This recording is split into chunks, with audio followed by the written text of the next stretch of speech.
Next on the news, touching some wounds, Pope Francis visiting a crossroads of migration, calling for brotherhood in a land rife with division.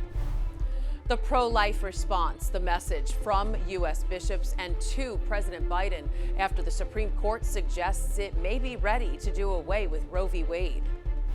Omicron in the U.S. Get ready for new travel restrictions just in time for the holidays as the latest COVID variant is detected within our borders with a link to New York City. So what's the game plan now? Plus, the sins of the parents, why a Michigan prosecutor says the parents of the suspect in Monday's deadly high school rampage may face charges themselves. I'm Christine Persichetti. Currents News starts right now.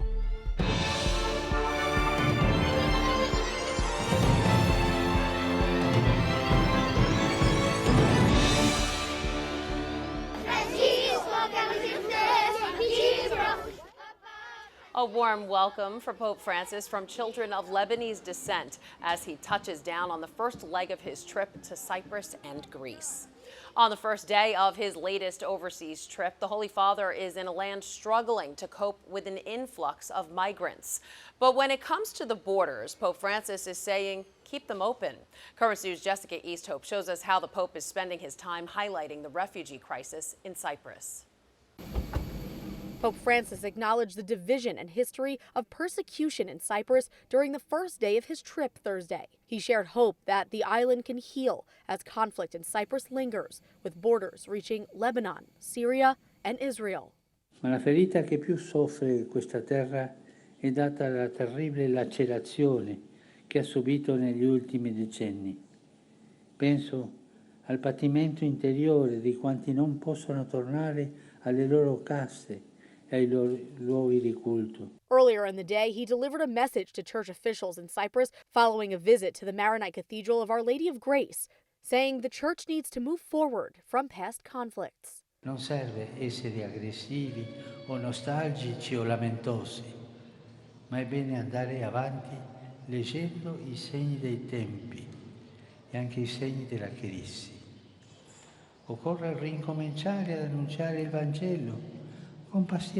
All eyes are on Pope Francis as he makes his 35th international trip to Cyprus and Greece this week. But his focus is on the refugees, many of whom have been living in limbo for months and even years. Cyprus has the highest amount of refugees per capita than any other country in the European Union. Un viaggio bello e anche toccheremo delle piaghe. Pope Francis is encouraging other countries within the European Union to leave their borders open to refugees, even amid growing concern over the Omicron variant of COVID-19. The president of Cyprus confirmed Thursday Pope Francis will take a group of 50 refugees from Cyprus and help relocate them in Italy. Jessica Easthope, Currents News. Continuing our team coverage of the Pope's trip, senior correspondent for Crux, Elise Allen, is traveling with Pope Francis and joins us now to talk about day one. And Elise, as we just heard in Jessica's story, on the flight to Cyprus, Pope Francis said it will be a nice trip, but we will touch wounds. What did he mean by that? So, the Pope is, he likes to go to places where he feels that he is needed, and so Cyprus is very much one of those places. We're talking about a country, a little island nation that for the past 50 years has been divided by a very tense and I would say acrimonious ethnic conflict between Greek Cypriots in the south and Turkish Cypriots in the north. There's a dividing line that splits right through Nicosia, the capital city, and relations, are cordial, but there's this overwhelming or this underlying sense of tension that's still very much part of the culture there. And so when he's talking about coming and touching wounds, he's talking about this, that there are hurts and there are wounds that people still feel from a conflict that's 50 years old, but still impacts day-to-day society. And he's also talking about the vast number of migrants that are on the island. That is a frontline country, a frontline destination point for asylum seekers seeking entry into Europe. And so the island is small. It doesn't have the capacity to host a lot of people, but they keep coming by the thousands. And it's really struggling to sustain all these people. And so that's another wound that the Pope is really here to mend. Yeah, speaking about that, right now the world is concerned about the newest COVID variants, with some places, including the U.S., imposing travel restrictions again. But the Pope is talking about opening borders. As you said, Cyprus is a main point of entry for migrants seeking asylum in Europe.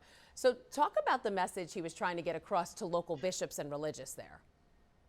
Yeah, so that was actually the Pope's first meeting right after he landed today. He went and he met with the country's Catholic community. So there's bishops, there's consecrated and religious, deacons, catechists, members of movements. He met with everybody. And his big message to them was, in the Catholic Church, there are no walls. He said, we don't build walls, we build bridges. He said that the walls of fear that tend to come up when we have newcomers arrive, people who are different. It's natural to be afraid, but if we let that fear build a wall, that's going to lead to distrust, and distrust will lead to further conflict. Right. And in a meeting with authorities in Cyprus, Pope Francis spoke about the need for fraternity and brotherhood. How was that received? It was very interesting because the Pope is saying, I see your wounds, I see the conflict, I see the problems that are here, but we have to go beyond that. And Cyprus, given its very unique place, with a door open to the Middle East and a door open into Europe, he said, you are in a unique position to be a crossroads at a place of unity and a place of welcome, really. So he said, we need to get away from this rhetoric of hatred and suspicion, and we need to start seeing each other as brothers here. And so I think that is his clear message for Cyprus, and that's what he's really going to drive home throughout the rest of his visit here. All right, Elisa Allen, senior correspondent for Crux. We'll check back in with you again tomorrow. Thanks, Christine. As I mentioned, Elise will be traveling with the Pope on his journey through Cyprus and Greece. Be sure to stay tuned to Currents News this week as Elise checks in with us and gives us in-depth analysis on the trip.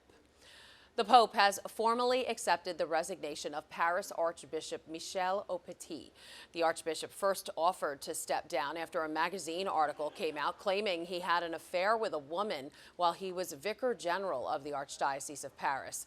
Archbishop Opiti is denying those claims, saying his relationship may have been ambiguous but did not extend to an intimate relationship. Retired Archbishop Georges Pontier will be the interim apostolic administrator in Paris. Protesters took to the streets of Manhattan Wednesday as the Supreme Court began hearing arguments in what could be a landmark case challenging abortion. There is a hearing in the major case, Dobbs versus Jackson, that brings hope to us. With banners, signs, and chants, the activists aim to add their own testimony to that being heard in D.C. It was just one of dozens of protests being held across the country as the Supreme Court heard oral arguments regarding a Mississippi law that bans most abortions after 15 weeks of pregnancy. Responding to those arguments, President Joe Biden reaffirmed his stance on Roe v. Wade. I didn't see any of the debate today, the presentation today, and I support Roe v. Wade. I think it's a rational position to take, and I continue to support it. A statement many pro-life leaders criticized. Officials with the Susan B. Anthony List, a nonprofit that supports those who fight for life, described Wednesday's debate as the kind all Americans deserve but have been denied since Roe v. Wade. Sharing the sentiment, U.S. bishops are urging all people of goodwill to uphold the dignity of human life, saying in a statement, "We pray that the court will do the right thing and allow states to once again limit or prohibit abortion, and in doing so, protect millions of unborn children and their mothers from this painful, life-destroying act." The new Omicron coronavirus variant has made landfall in the U.S. and is already linked to New York City. The latest case involves a Minnesota man who attended a convention at the Javits Center in November. Mayor Bill de Blasio now urging New Yorkers to assume the new variant is in the city. The first known case was detected in San Francisco on Wednesday, just days after its rapid spread in South Africa prompted worldwide concern. Hoping to address concerns over the new Omicron variant, President Biden is outlining his latest strategy to fight the COVID-19 pandemic. And as Chris Wynn reports, the plan focuses on travel, testing, vaccines, and emergency response. We entered this winter from a position of strength compared to where America was last winter. In Washington, D.C., President Joe Biden unveiling his winter plan for fighting COVID-19. Air travelers entering the U.S. must now test negative for COVID within a day of departure, regardless of vaccination status or nationality. The Biden administration also extending a mask requirement for domestic travel on planes, trains, and public transit through the middle of March. What you do when you travel, you take care, you're prudent. Travel always increases somewhat the risk of getting infected. The announcement just one day after officials confirmed the first recorded case of the Omicron variant in the United States and California. The White House plans to increase vaccine and booster outreach with a focus on seniors and children. We're going to launch hundreds of new family vaccination clinics across the country. These sites are going to offer vaccinations for the whole family, one stop. Private insurers will now be required to reimburse the costs of at-home testing kits, and community sites like health centers and rural clinics will offer free at-home kits for those not covered by private insurance. The bottom line, this winter, you'll be able to test for free in the comfort of your home and have some peace of mind. Chris Wynn, Currents News. Despite a campaign promise from President Biden to put an end to for-profit detention facilities, the number of migrants being held in these centers has nearly doubled since he took office, from 15,000 to 29,000, according to the Washington Post. Critics say Biden needs to slash the $8 billion budget of Immigration and Customs Enforcement, or ICE, by half if he wants to reverse this trend. The White House has not commented on the Post's reporting. The parents of the teenage gunman who cops say shot up his Michigan school may now face charges of their own. Those possible charges linked to the gun 15-year-old Ethan Crumbley allegedly used to kill 4 students and wound 7 others at Oxford High on Tuesday. Officials say Crumbley's father bought the gun just 4 days before the rampage. We're also learning just hours before the shooting, the parents were called to the school to discuss their son's behavior in the classroom. Crumbley faces murder and terrorism charges. There's a lot more news headed your way. It's a sacred space that's now being called a politically correct Disneyland. The design plans for Notre Dame Cathedral that are stirring debate. Plus, we all know money doesn't grow on trees, but now we might need more money to buy a tree this Christmas. And lunching with the new bishop, an annual event in the Diocese of Brooklyn that is really nourishing Catholic schools.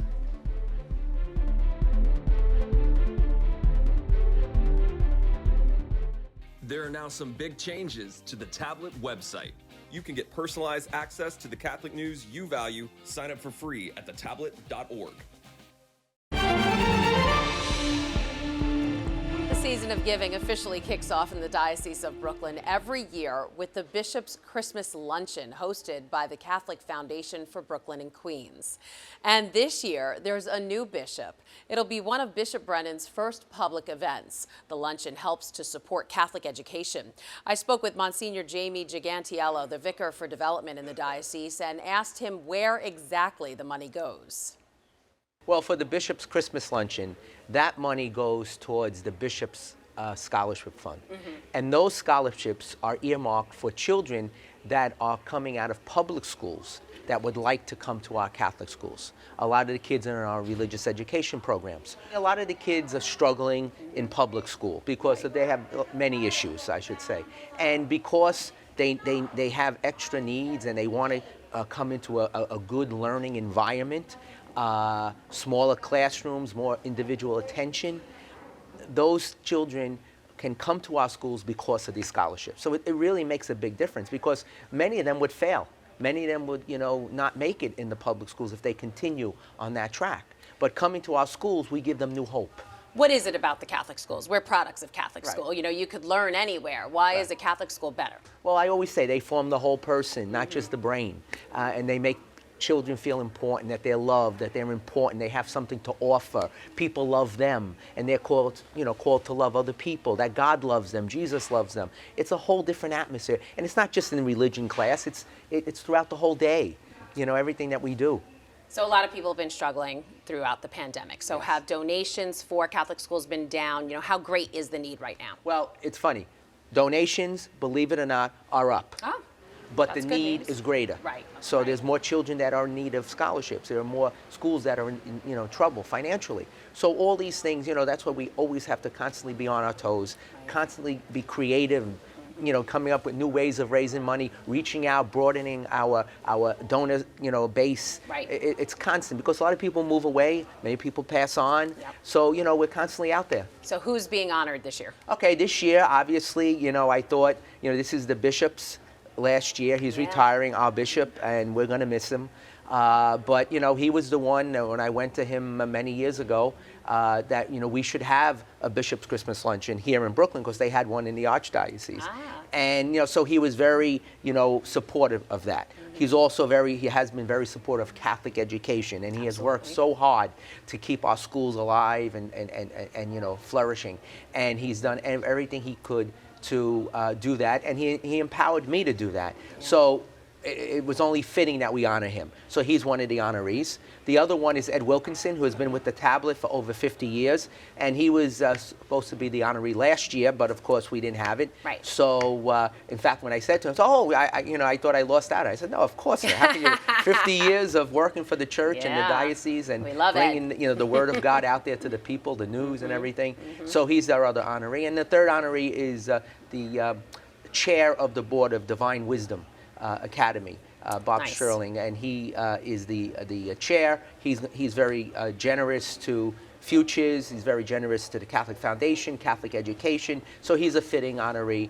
And in fact, the children from his school will be performing at the event. We always have the children. They reenact the the nativity. Yes. And they'll be performing that day as well. It sounds like it's going to be a great event. We're really looking forward to it. Monsignor Jamie Gigantiello, Vicar for Development here in the Diocese. Thanks for being with us. Thanks so much. Thank you.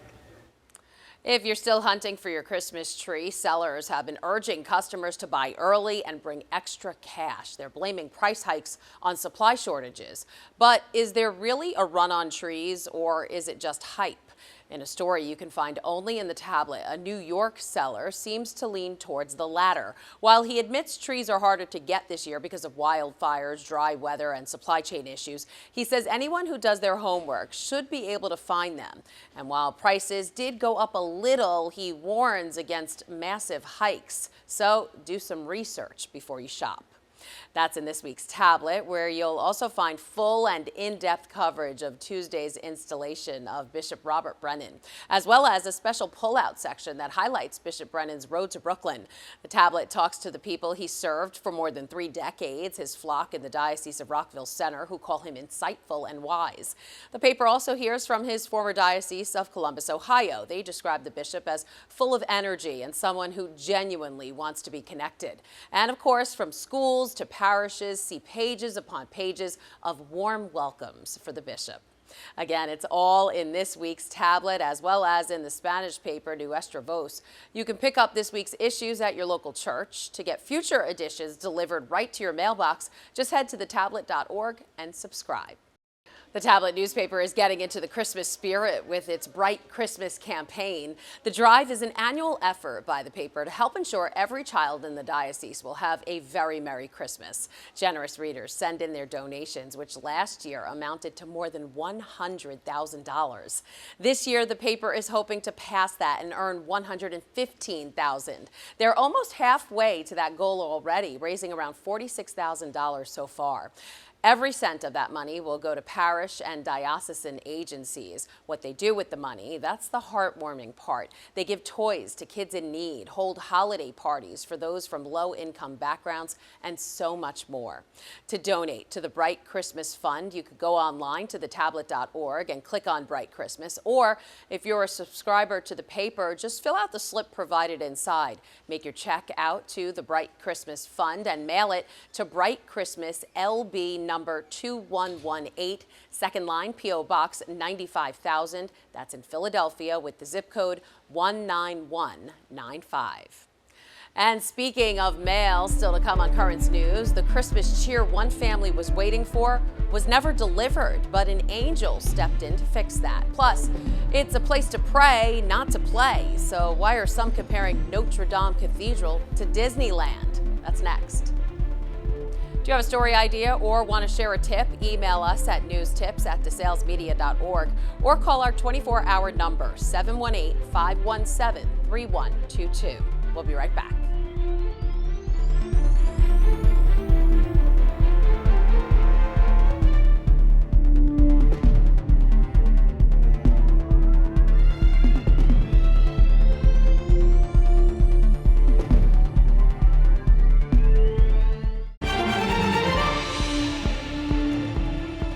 Archdiocese of Paris will submit their formal plans for the restoration inside of Notre Dame Cathedral.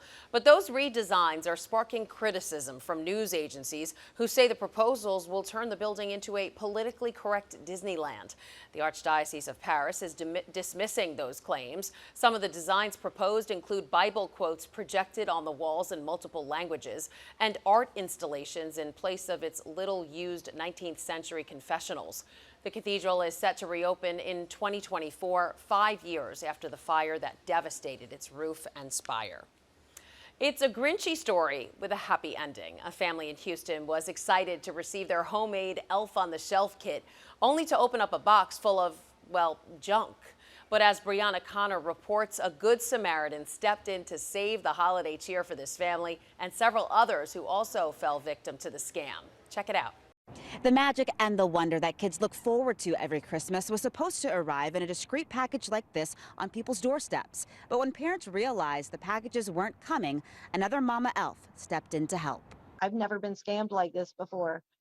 So it's just jarring to me. Like I said, it's jarring to me that somebody could do this to children. Elise Hendricks has a 4-year-old and a 2.5-year-old. She says they were both excited about the special way their family leads up to Christmas Day. We don't have any parents. All of our parents passed away, and traditions and the magic and all the Christmas stuff is really, really important to us. This year, Hendricks decided to make it easy on herself and bought a prepackaged Elf on the Shelf kit from a seller on Facebook. She says she thought the woman was a local small business owner, but turns out she may have been a scammer. Moms of Kingwood, Moms of Houston, Pearland, Memorials, like everywhere was just popping up with people posting about this lady taking their money and not giving the kids. It made me feel so sick. Catherine Lamb legitimately sells Elf on the Shelf kits, but when she heard about what happened, she started giving them away. So I just felt like the magic was lost and I wanted to help immediately. Thanks to all her creativity and her generosity, several kids will get all the Christmas fun that comes in these kits now, including these two. Thank you so much from me. I'm so grateful. I'm just happy I could do it, honestly, because I felt terrible for him. In Houston, I'm Brianna Connor. A Christmas staple in New York City is shining bright. 3, 2, 1. So beautiful. The iconic Rockefeller Center tree was lit Wednesday in front of a large festive audience, a year after COVID kept crowds home. The 79-foot Norway spruce from Maryland was decorated with 50,000 lights and topped with a 900-pound star. They're also getting into the Christmas spirit on Capitol Hill. Members of the House and Senate gathering on the west front lawn to light the Capitol building's Christmas tree. The 84-foot white fir comes from Six Rivers National Forest in California. The thousands of handcrafted ornaments made by Californians reflect this year's theme, 6 rivers, many people, 1 tree. Baruch atah Adonai. A menorah lighting ceremony and observance of Hanukkah that was, in a word, historic. This lighting at the White House was led by Second Gentleman Doug Emhoff. He's the husband of Kamala Harris and the first ever Jewish spouse of a president or vice president. In his remarks, Emhoff said that Jewish values are American values. And that is Currents News. I'm Christine Persichetti. Thank you for joining us because we are putting your faith in the news. Hope to see you again next time.